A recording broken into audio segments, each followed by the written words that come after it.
Pinagmasdan ng Human Emperor si Ming at napansin niyang mas naging matatag at mas naging kontrolado ang kanyang aura kumpara noong una siyang pumasok sa Martial God. May tatlong manipis na patong ng Divine Light ang dumadaloy sa labas ng kanyang katawan, isang natatanging tanda ng pagkakaroon ng Divine Techniques, isang bagay na tanging ang isang pambihirang master sa Longevity Realm na tulad ng Human Emperor lamang ang maaaring makakita. Puri ng Human Emperor ang kanyang anak at sinabing kahangahangang sa loob lamang ng isang buwan ay nakalikha na siya ng tatlong Divine Techniques. Ipinahayag naman ni Ming sa kanyang ama na ang kanyang kasalukuyang antas ay halos katumbas ng unang antas ng Dharma Heaven at ang mga nag-aabang sa 3 pavilions at 6 halls ay malamang na nasa ikapitong antas ng Dharma Heaven. Nagtanong siya kung kailangan niyang magpigil sa mga taong ito. Mahinahong sumagot ang Human Emperor na kung may kakayahan si Ming ay maaari niyang patayin ang mga ito nang walang pag-aalinlangan. Ang mga taong yun ay mga Death Soldier na inalagaan ng Heavenly Emperor. Maaaring hindi gaanong kataas ang kanilang talento ngunit napakahusay nila sa sining ng pagpatay kaya kailangan niyang maging maingat. Mahinahon lamang na sinabi ni Ming na pagdating sa sining ng pagpatay ay marami siyang paraan at hindi siya natatakot sa kanila. 2 araw ang mabilis na lumipas at dumating na ang araw ng Grand Ceremony. Ang Grand Ceremony ng 3 Emperors ay idinaraos lamang isang beses bawat 100 taon kaya ito ay lubhang marangal. Sa oras na ito ay nasa malaking altar sa harap ng 3 Emperors Hall ang 3 emperador kasama ang civil and military officials. Mga Panginoon ng iba't ibang lupain, mga Diyos mula sa 4 na direksyon, local grade sects at lahat ng may katayuan sa lipunan ay naroroon. Ang 3 emperador mismo ang nagsagawa ng seremonya ng pagsusunog ng insenso at panalangin. Sa harap ng altar ay nakalagay ang 3 divine beasts na bagong katay pa lamang, ang Golden Winged Great Pang, ang 5 Elements Pangolin at ang Earth-Shaking Cold Flame Dragon. Ang 3 divine beasts na ito ay pawang may lakas ng ika-9 na antas ng Longevity Realm ngunit sa pagkakataong ito ay naging mga alay sa seremonya. Matapos yumuko ang 3 emperador ay sumunod naman ang civil and military officials sa kanilang paggalang. Ang buong seremonya ay puno ng dignidad at kataimtiman, walang sinuman ang naglakas loob na gumawa ng kahit katiting na ingay.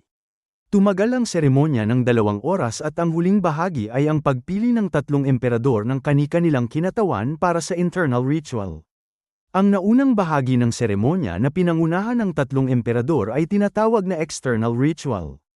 Ang internal ritual naman ay ang pagpapadala ng bawat emperador ng isang tao na makikipagkumpitensya upang makapasok sa 3 Emperors Hall. Sa internal ritual ay may magpapakitang divine sign at ang sinumang makapasok sa 3 Emperors Hall ay maaaring makatanggap ng divine message mula sa orihinal na 3 Emperors. Ang halaga ng divine message ay hindi masusukat, kahit sino ang makatanggap nito ay agad natataas ang katayuan. Kaya ang kompetisyong ito ay hindi lamang para lutasin ang mga nakaraang alitan kundi isa ring labanan ng 3 emperador upang patatagin ang kani-kanilang posisyon. Kung si Ming ang magtatagumpay, hindi agad magagawang pabagsakin ng Heavenly Emperor ang Human Emperor sa maikling panahon. Inihayag ng Prime Minister na namamahala sa seremonya na ang 3 ceremonial participant ay dapat nang umakyat sa entablado.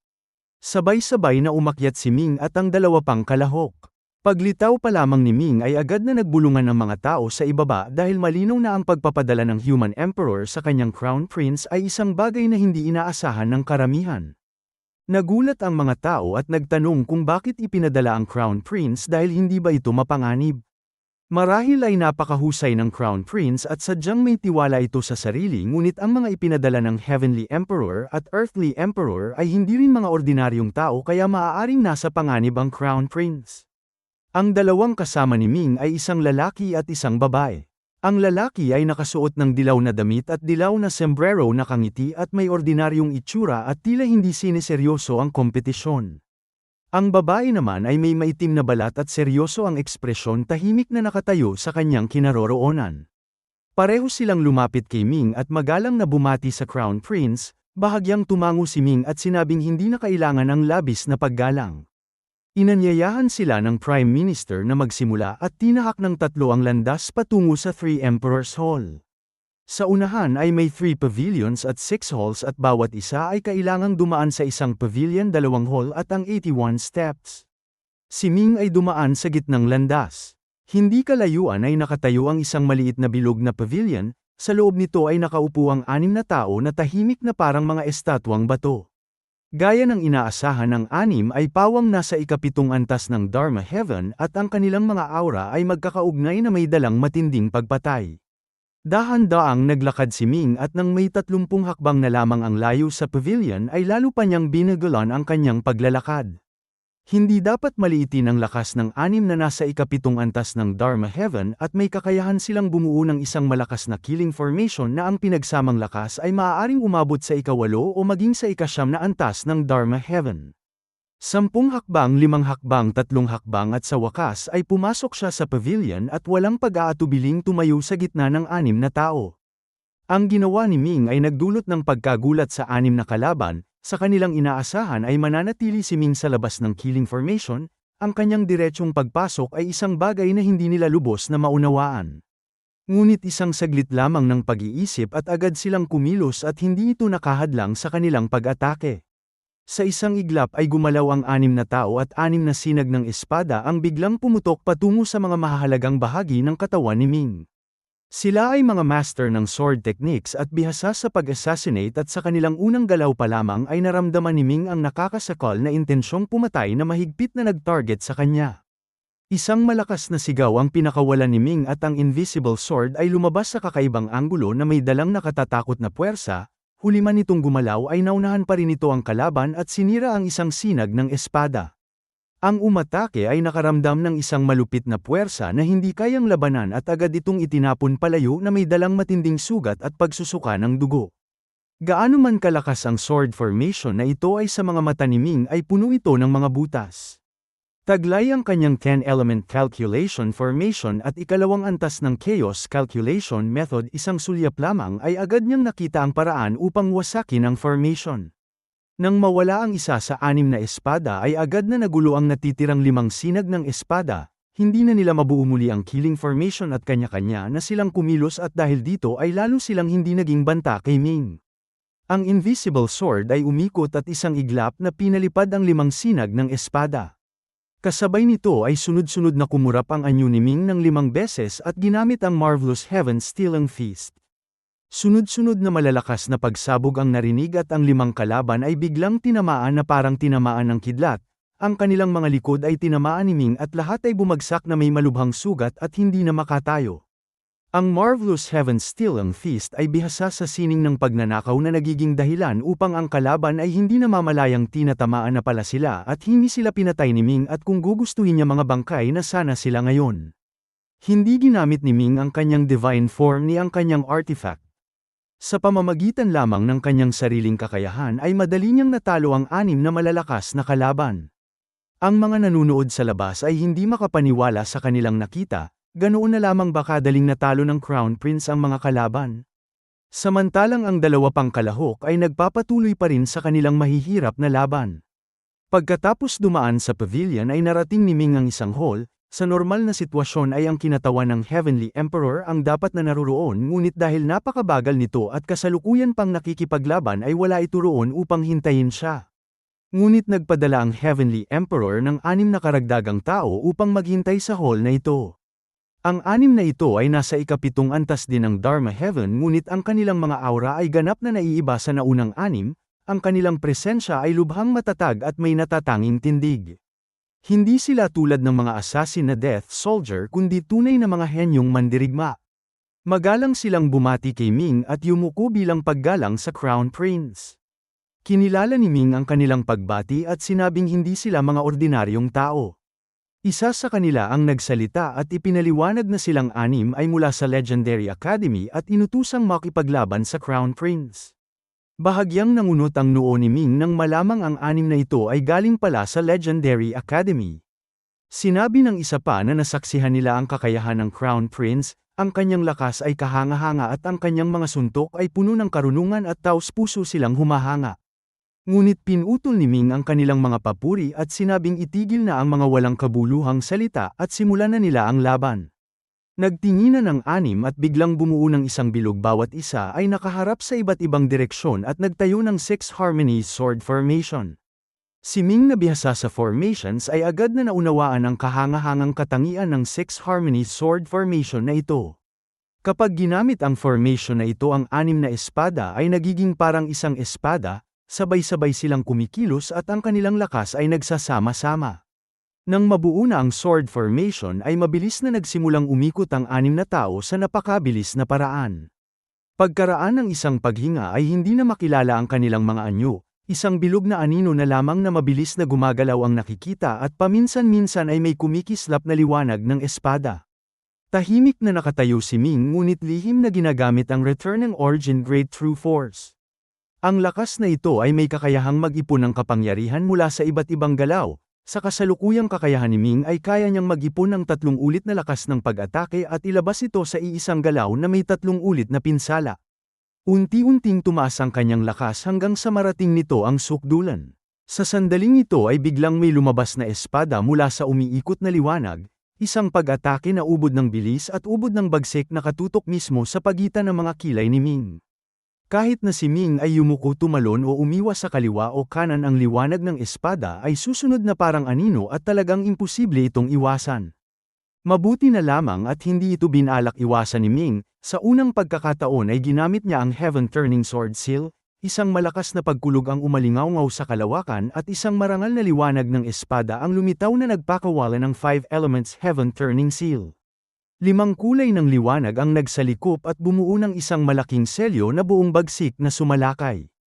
Ang dumarating na liwanag ng espada ay agad na nawasak at maging ang katawan ng espada ay tuluyang nagkadurog-durog. Ang mabilis na umiikot na anino ay biglang tumigil at isang bumulwak na dugo ang lumabas, malinaw na may nasugatan. Pagkatapos ng isang pag-atake ng selyo ay winasiwas ni Ming ang Heaven Turning Sword Seal at ang malakas na puwersa ay parang hanging taglagas na nagpapalipad ng mga dahon at agad nitong sinira ang Six Harmony Sword Formation ng kalaban. Ang dalawang nasa harapan ay agad na itinapon palayo at bumagsak sa lupa, ang natitirang 4 ay lalong walang laban dahil ginamit ni Ming ang Earth-Splitting Blood God Finger at 4 na pulang sinag ng daliri ang parang kidlat na tumama sa kanilang mga target. Lahat ng tinamaan ay nagsuka ng dugo at bumagsak na may malubhang pinsala. Sa pamamagitan ng isang napakabilis at malakas na pag-atake ay agad na natalo ni Ming ang mga kalaban sa hall at walang pag-aatubiling nagtuloy sa susunod na hall. Ngunit sa pagkakataong ito ay natagpuan niya sa loob ng hall ang nakangiting binata, malinaw na nalampasan din ito ang pagsubok sa pavilion at sa hindi malamang paraan ay mabilis itong nakalampas sa unang hall at naunang dumating doon upang maghintay. Ang binata ay nanatiling nakangiti at nagpakilala bilang si Gu Mingkong, isang alagad ng Undying Academy at magalang na humingi ng patnubay mula sa Crown Prince. Pinagmasdan siya ni Ming at sinabing talagang mayaman ang Heavenly Emperor para makuha ang isang henyong tulad nito mula sa Undying Academy. Ngunit mapagpakumbabang sumagot si Gu Mingkong na kumpara sa Crown Prince ay wala siyang halaga dahil sa katunayan ay isa siyang tagasunod ng Heavenly Crown Prince.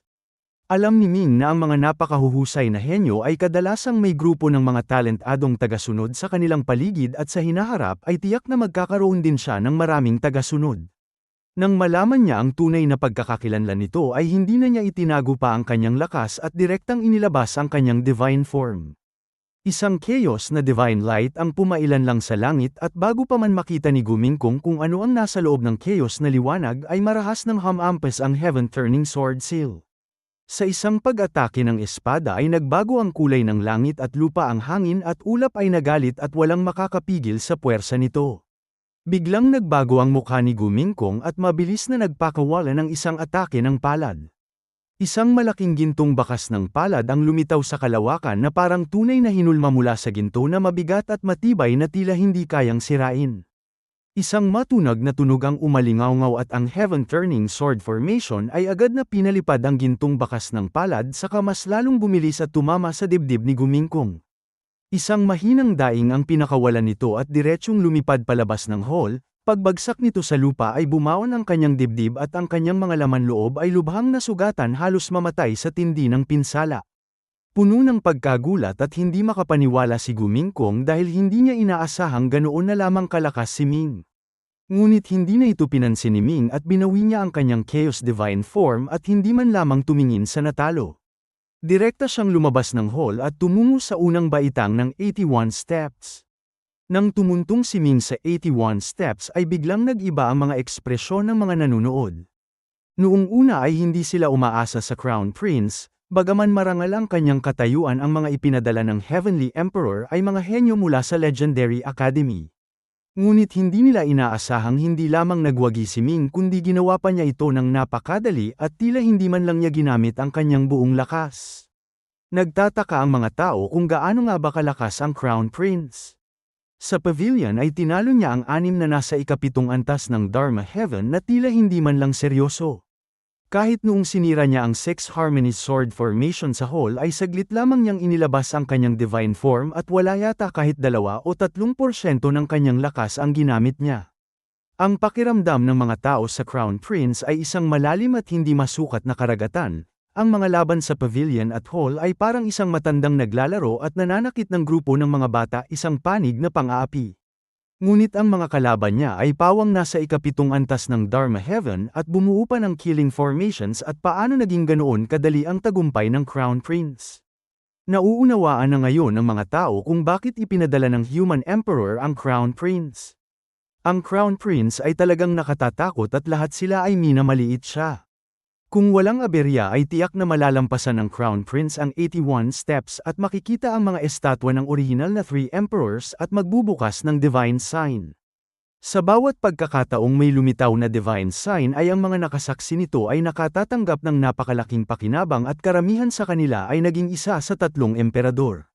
May nagsabi na kung hindi lamang masyadong mataas ang antas ng Heavenly Crown Prince ay tiyak na sasali ito sa grand ceremony na ito, at sayang talaga. Ngunit mayroon ding nagsabing hindi ganoon kadali ang 81 steps dahil sa kasaysayan ay mas mababa pa ang antas ng pagpasa rito kaysa sa 3 pavilions at 6 halls, kaya dapat nilang tingnan kung malalampasan ito ng Crown Prince. Nakita ni Ming ang malalapad na baitang na bato at nagsimula siyang umakyat. Nang tumuntong ang kanyang paa sa unang baitang ay nagulat siya dahil wala siyang naramdamang anumang espesyal na saan ang pagsubok. Ikalawang baitang, ikatlong baitang, ikaapat na baitang, hanggang sa ikasyam na baitang ay saka lamang niya naramdaman ang isang hindi maipaliwanag na presyon. Ito ay isang pressure na mula sa kalooban, isang responsibilidad, isang pamana. Malinaw na ang karamihan sa mga tao ay hindi makararamdam ng ganitong presyon, ngunit sa sandaling iyon ay naramdaman ito ni Ming. Bahagyang nangunot ang kanyang noo at likas siyang nakaramdam ng pagtutol sa pressure na ito, at ang kanyang paghakbang ay pansamantalang bumagal. Ngunit isang saglit lamang at agad niyang nalampasan ang hadlang na ito sa kanyang kalooban at nagpatuloy sa paghakbang ng may mahabang mga hakbang. Ika-10 baitang, ika-11, hanggang sa ika-18 baitang ay biglang tumaas ng 10 ulit ang presyon. Ngunit sa pagkakataong ito ay bukod sa bahagyang pagseryoso ng kanyang ekspresyon ay walang anumang pagbabago sa kanyang pagkilos at hindi ito bumagal kahit katiting. Nagtataka ang mga tao kung talaga bang nararamdaman ng Crown Prince ang pagsubok, bakit ganoon na lamang kagaan ang kanyang paghakbang. Kung ganoon ito kagaan ay maaaring hindi niya talaga nararamdaman ang puwersa ng pagsubok o sadyang napakataas ng kanyang talento na hindi ito kayang hadlangan. Kung ang una ay totoo, hindi siya makakapasa sa pagsubok at itutulak siya pababa bago ang ika-27 baitang. Ang pangalawa naman ay mas malayong mangyari, tila ba noong bata pa ang Heavenly Emperor ay hindi rin ito ganoon kagaan at natural na naglalakad. Hindi mabilang na mga opisyal, noble at makapangyarihang tao ang matamang nakatuon ng tingin kay Ming dahil lahat sila ay nais malaman kung alin sa dalawang sitwasyon ang totoo para sa Crown Prince. Ika-19 na baitang, ika-20, hanggang sa ika-27 baitang ay walang anumang pagbabago sa pagkilos ni Ming at matagumpay siyang nakaabot sa ika-22 baitang. Nang makaakyat siya ay napabulalas ang mga tao sa kanilang kalooban dahil ang Crown Prince ay talagang isang henyong may pambihirang talento. Napagtanto nila na ang 3 Emperors World ay tiyak na magkakaroon ng malaking pagbabago. Ngunit hindi alam ng mga tagalabas na si Ming ay dumaranas ng napakalaking presyon sa kanyang kalooban. Pakiramdam niya ay may 10,000 malalaking bundok ang nakapatong sa kanyang dibdib, isang bigat na halos hindi niya kayang dalhin. Isang tinig ang patuloy na nagsasabi sa kanya na kung magpapatuloy siya sa paglalakad ay kailangan niyang pasanin ang mabigat na responsibilidad, at kapag pinasan na niya ito ay hindi na niya ito maaaring talikuran kailanman. Isang tanong ang umalingaw sa kanyang isipan, dakila at makapangyarihan na tila nagmumula sa ika-9 na langit. Tinatanong siya kung handa ba siyang magsikap para sa muling pagkabuhay ng sangkatauhan kahit na ang kabayaran nito ay ang kanyang buong buhay. Halos walang pag-aatubiling sumagot si Ming ng oo. Muling nagtanong ang tinig kung handa ba siyang lumaban para sa dignidad ng sangkatauhan kahit na ang kanyang katawan ay mawasak at ang kanyang kaluluwa ay maglaho. Buong tapang na sumagot si Ming ng oo. Ang ikatlong tanong ay kung handa ba niyang isuko ang pangarap ng isang normal na buhay na tanging kalungkutan at pag-iisa ang makakasama niya at ialay ang lahat para sa pinakadakilang sibilisasyon ng sangkatauhan sa hinaharap. Natahimik si Ming ng ilang sandali at pagkatapos ay buong determinasyon na sumagot ng oo. Sa kanyang pagsagot ay bigla niyang napagtantong hindi niya namamalayang nalampasan na pala niya ang 81 steps at nakapasok na sa Three Emperors Hall. Sa loob ng bulwagan ay naroroon ang tatlong estatwa ng orihinal na Three Emperors, buhay na buhay ang kanilang mga anyo at may mahinang divine light na umaalimpuyo sa kanila at ang tatlong katanungang yun ay tila nagmula mismo sa kanila. Hindi na maitago ng mga tao sa ibaba ang kanilang pagkabigla. Hindi nila lubos maisip na ganoon na lamang kabilis na lampasan ng Crown Prince ang 81 steps. Ang bawat ekspresyon sa kanilang mga mukha ay pinaghalong pagkabigla, kagalakan, pag-asa at pag-aalala, isang napakakumplikadong damdamin. Ang pambihirang talento ng Crown Prince ay tiyak na magpapalabo sa dating malinaw na takbo ng kapangyarihan ng tatlong emperador. Walang sino man ang makahuhula kung ano ang mangyayari sa hinaharap. May mga naniniwalang si Ming ang magiging bagong pag-asa ng Three Emperors World at muling itataas ang tatlong emperador sa sukdulan ng kapangyarihan ng sangkatauhan. Mayroon ding nag-iisip na ang Crown Prince ay magbabago sa matatag na sitwasyon at magdadala ng kaguluhan sa tatlong emperador. Ngunit mas marami ang nais malaman kung hanggang saan makararating ang Crown Prince, halimbawa anong klaseng divine sign ang ipapakita ng orihinal na Three Emperors. Isang malakas na dagandong ang umalingawngaw at ang estatwa sa gitna na nakasuot ng puting balahibong damit at puting jade na korona may mataas na tindig at presensyang kasinlawak ng langit, ay ang estatwa ng Heavenly Emperor. Ang estatwa ng Heavenly Emperor ay naglabas ng puting liwanag na bumalot kay Ming. Kasabay nito ay yumanig ang lahat ng mundo sa sansinukob at hindi mabilang na mga simbolo ang kusang lumitaw sa kalawakan at bumuo ng isang walang pangalang divine formation na nag-ugnay sa lahat ng mundo. Isang hindi maipaliwanag na malakas na puwersa ang nagtipon lahat kay Ming na nagdulot ng mahiwaga at hindi masabi-sabing pagbabago sa kanyang katawan at divine form. Ang mga may sapat na kaalaman ay nagulat at napatayo dahil ito ay ang kataas-taasang divine ability ng pagbabago ng kapalaran na labag sa kalikasan at ito ay iniwan mismo ng orihinal na Heavenly Emperor. Matama nilang pinagmasdan ang malalaking guhit ng formation sa kalawakan na tumatawid sa maraming malalaking mundo at maging sa iba't ibang dimensyon. Ang mga may mataas na kakayahan ay nakakakita pa ng mga anino ng creation artifact sa loob nito. Bahagyang nanginginig ang katawan ng kasalukuyang Heavenly Emperor at gayon din ang mga katawan ng Human Emperor at Earthly Emperor. Ngunit ang kaibahan ay ang kalooban ng Heavenly Emperor ay puno ng takot at kalituhan samantalang ang Human Emperor ay puno ng kagalakan at pagkabigla.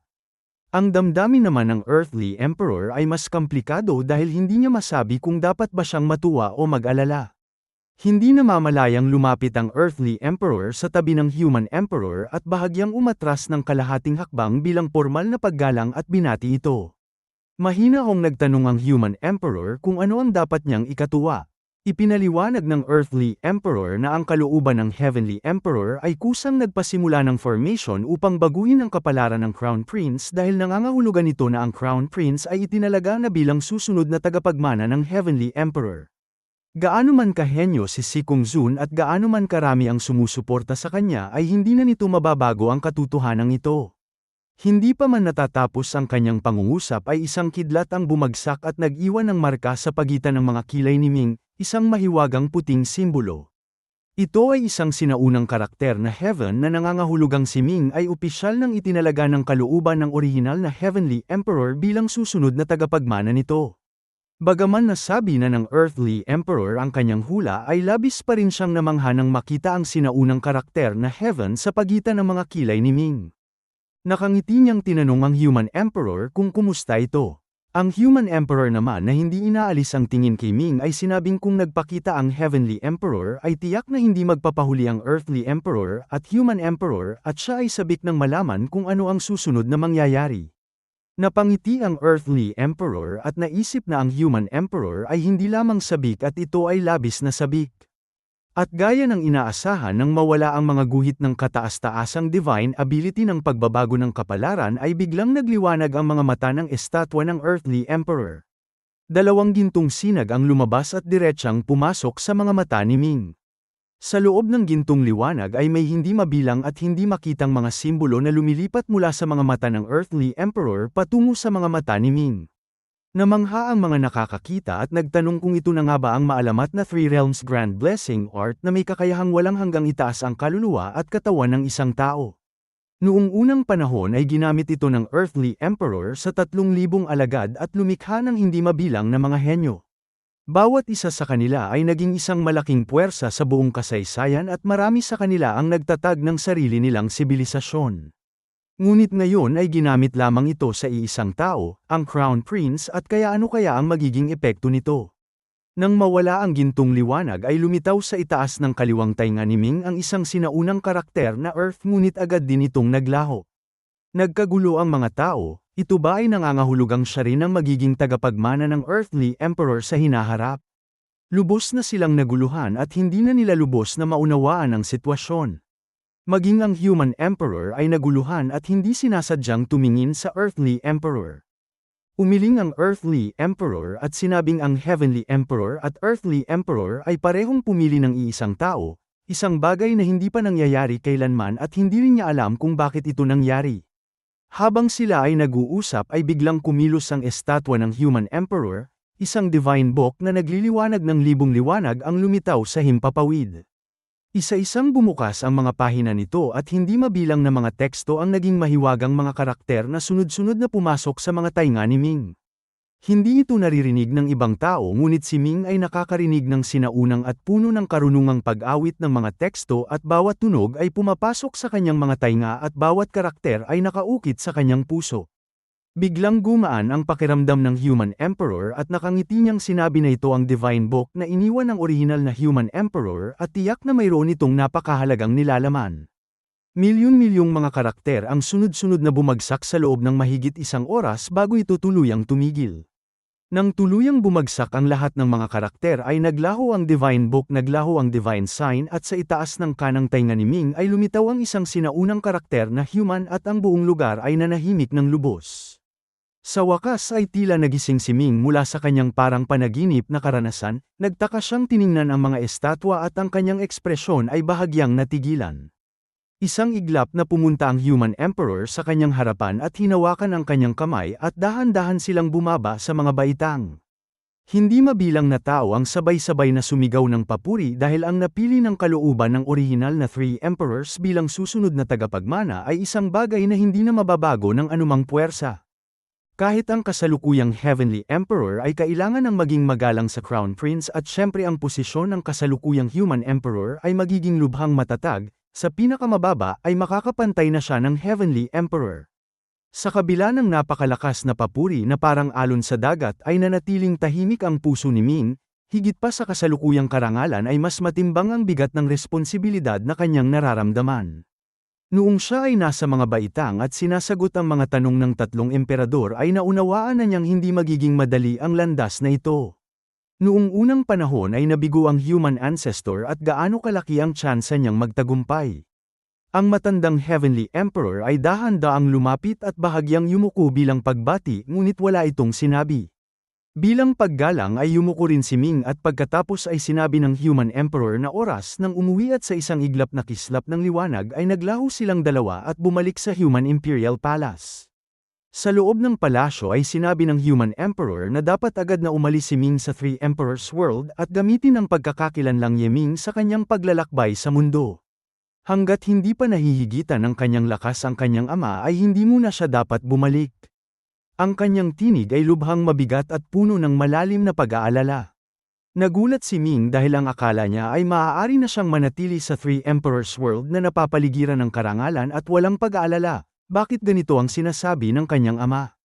Nang tanungin niya kung bakit ay isang mahabang buntong hininga ang pinakawalan ng Human Emperor. Ipinaliwanag nito na kahit ang Three Emperors World ay hindi na siya kayang protektahan ngayon. Ang pagtanggap ni Ming ng pabor mula sa tatlong emperador ay tiyak na isang balitang yayanig sa lahat ng mundo. Bagaman nais ng Three Emperors World na mabilis siyang lumaki at lumakas, maraming makapangyarihang nilalang ang gagawa ng paraan upang siya ay patayin. Nang tanungin ni Ming kung sino ang mga nais pumatay sa kanya, ay ipinaliwanag ng Human Emperor na mula pa noong unang panahon ay hindi mabilang na sibilisasyon ng tao na may potensyal na maging super civilization ang pinatay at winasak, at paano pa kaya ang isang individual na tao. Kaya kailangan niyang umalis, at bago siya maging sapat na malakas ay hindi na niya dapat gamitin pang muli ang pagkakakilanlan ng Crown Prince. Dapat niyang gamitin ang pangalang Yeming, magsanay ng mabuti at bumalik lamang kapag siya ay naging isang tunay na malakas. Naninikip ang dibdib ni Ming at nagtanong kung kahit ang napakalakas na puwersa ng Three Emperors World ay hindi siya kayang protektahan, at malungkot na umiling ang Human Emperor dahil hindi nito kaya. Ang mga sinaunang nilalang na yun ay napakalakas na nakakawala ng pag-asa, at mauunawaan lamang ito ni Ming kapag siya mismo ay naging malakas na sa hinaharap. Pagkaalis ni Ming ay ang kanyang clone ang magpapatuloy na gumanap bilang Crown Prince, ngunit ipapahayag ng Human Emperor na ang clone ang tunay na katawan. Nag-alala si Ming na baka mapahamak ang kanyang clone, ngunit ipinaliwanag ng Human Emperor na hindi ito mangyayari.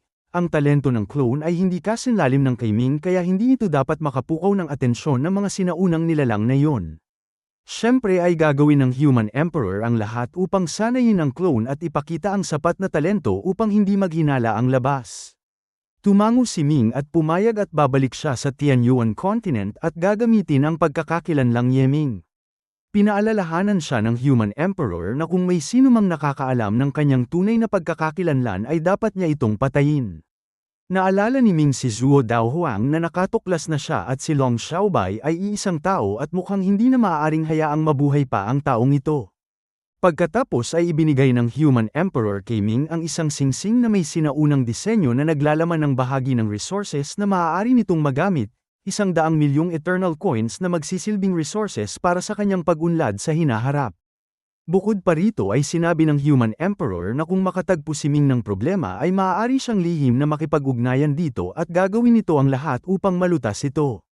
Tinanggap ni Ming ang singsing at nagulat sa dami dahil 200 milyong eternal coins ay katumbas ng 8,100 trilyong longevity coins, napakarami nito. Ngunit sinabi ng Human Emperor na hindi ito labis dahil ang pagsasanay ay nangangailangan hindi lamang ng talento kundi pati na rin ng resources.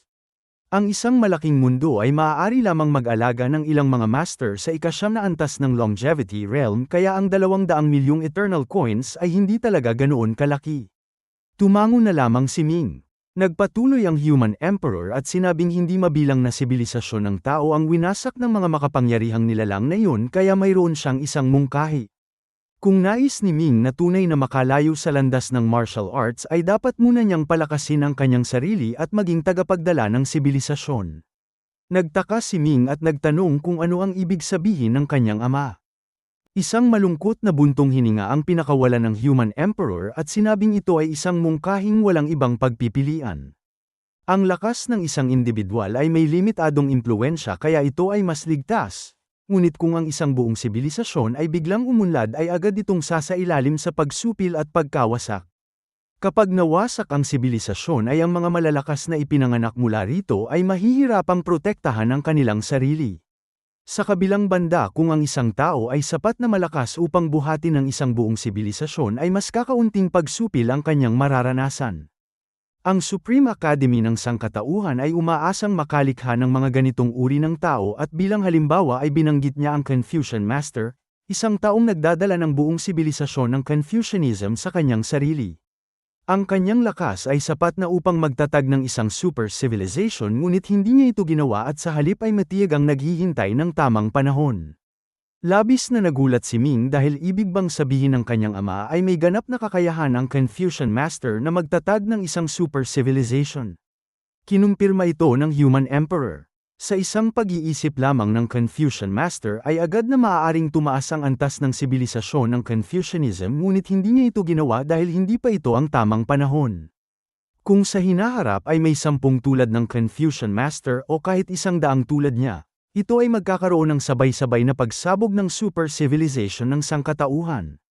Agad na naunawaan ni Ming ang ibig sabihin ng kanyang ama at sinabing itatago niya ito sa kanyang isipan. Pinaalis na siya ng Human Emperor at sinabing kung hindi kinakailangan ay huwag na siyang makipag-ugnayan dito. Tinawag ni Ming ang Spacetime Child at sa isang iglap ay naglaho na sila. Napangiti ang Human Emperor at tahimik na sinabi na hindi niya inaasahang may ganitong klaseng artifact si Ming na may kakayahang malayang maglakbay sa espasyo at panahon. Pagkatapos maranasan ng lahat ng walang hanggang karangalan sa Three Emperors World ay natagpuan ni Ming ang kanyang sarili na walang ibang dala kundi ang kanyang dating pagkakakilanlan at tahimik siyang bumalik sa Tianyuan Continent. Ang una niyang ginawa pagbalik sa Tianyuan Continent ay ang hanapin si Zuo Daohuang upang patayin ito. Dahil sa koneksyon ng No-Life Sword ay alam ni Zuo Daohuang na ang Invisible Sword ay nasa kanya kaya alam din itong siya at si Long Xiaobai ay iisang tao. Bagaman hindi pa nito alam na si Long Xiaobai ay ang Crown Prince ay isa pa rin itong mapanganib na salik na kailangang alisin.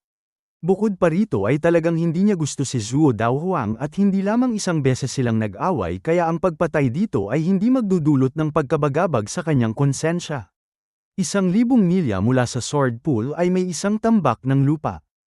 Umupo si Ming sa ibabaw nito at kinausap ang Invisible Sword. Noong nakaraan ay natuklasan ni Zuo Daohuang ang sekreto niya dahil natuntun ng No-Life Sword ang Invisible Sword kaya sa pagkakataong ito ay sasabihin ng Invisible Sword sa No-Life Sword na naririto siya. Nagtanong ang Invisible Sword kung may dahilan ba si Zuo Daohuang upang pumunta dito. Malamig nang umiti si Ming at sinabing mayroon nitong dahilan, sasabihin ng Invisible Sword sa No-Life Sword na sa Sword Duel ay personal niyang papatayin si Zuo Daohuang at pagkatapos ay siya ang magiging tagapagmana ng Holy Lord.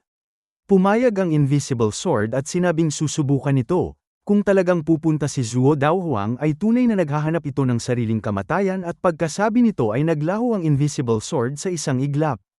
Samantala sa Sword Pool ay nagsasanay si Zuo Daohuang ng isang kakaibang sining nang biglang manginig ang No-Life Sword sa kanyang baywang. Isang tinig ang umalingawngaw sa kanyang isipan at sinabi ng No-Life Sword na may naramdaman itong presensya ng Invisible Sword sa malapit kaya sinundan ito at nakipag-usap. Nagulat si Zuo Daohuang at naisip na nasa Martial God Valley si Ming kaya bakit ito naririto. Labis ang kanyang pagkayamot kay Ming at kung may pagkakataon lamang ay matagal na niya itong pinatay. Sinabi ng No-Life Sword na mayabang ang Invisible Sword dahil ipinagmamalaki nitong ang master nito ang papalit kay Zuo Daohuang bilang susunod na Holy Lord. Mariing saminghal si Zuo Daohuang at sinabing isa itong kahangalan, iniisip ba ni Ming na dahil lang sa panig siya ni Hizang ay maaari na siyang maging Holy Lord. Ngunit sa kabila ng kanyang mga salita ay hindi pa rin siya mapalagay at nagtanong kung nasaan si Ming ngayon. Ayon sa No-Life Sword ay nasa 1,000 milya lamang ang layo nito ngunit hindi alam kung ano ang ginagawa doon dahil kahit anong tanong ay hindi sinasagot ng Invisible Sword. Isang masamang ngiti ang lumabas sa labi ni Zuo Daohuang dahil alam na niya ang kinaroroonan ni Ming ay huwag itong magtaka kung bakit siya magiging malupit. Dinurog niya ang isang Jade Talisman at di nagtagal ay lumitaw sa kanyang harapan ang isang lalaking nasa may katamtamang edad na nakasuot ng itim.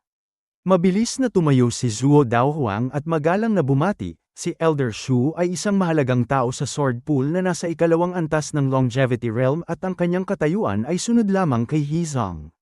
Si Elder Shu ay matagal nang nasa panig ng matandang Holy Lord na si Zuo Tianheng at tinanong niya kung ano ang kailangan ni Zuo Daohuang.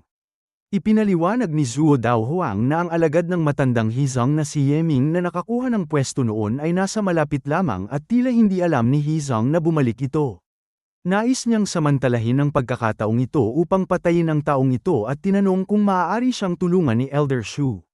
Nag-isip si Elder Shu dahil si Yeming ay may malaking pangalan sa Martial God Valley at kung hindi ito mapapakinabangan ay tiyak na magiging malaking banta ito. Ngunit sa kabila nito ay napakababaw pa rin ang kanyang pagsasanay at napakadali siyang patayin at pumayag si Elder Shu na tulungan si Zuo Daohuang.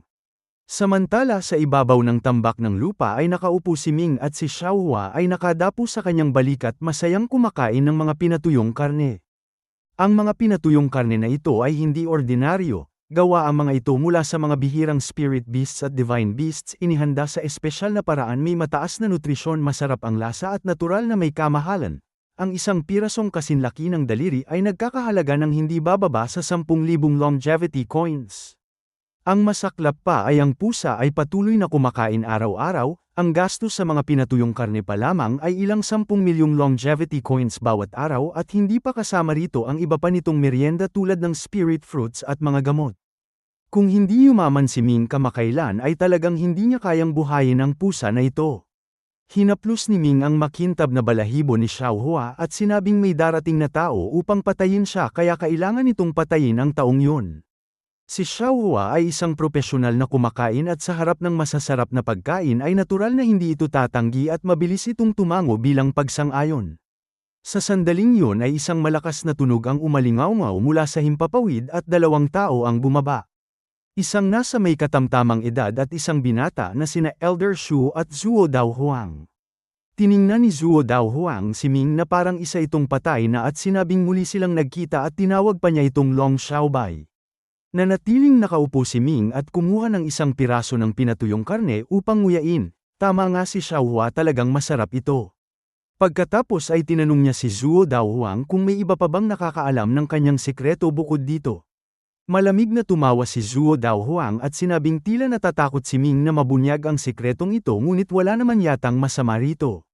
Maliban na lamang kung may iba pang lihim. Sumagot si Ming na hindi naman sa ganoon dahil ayaw lamang niyang malaman ng iba.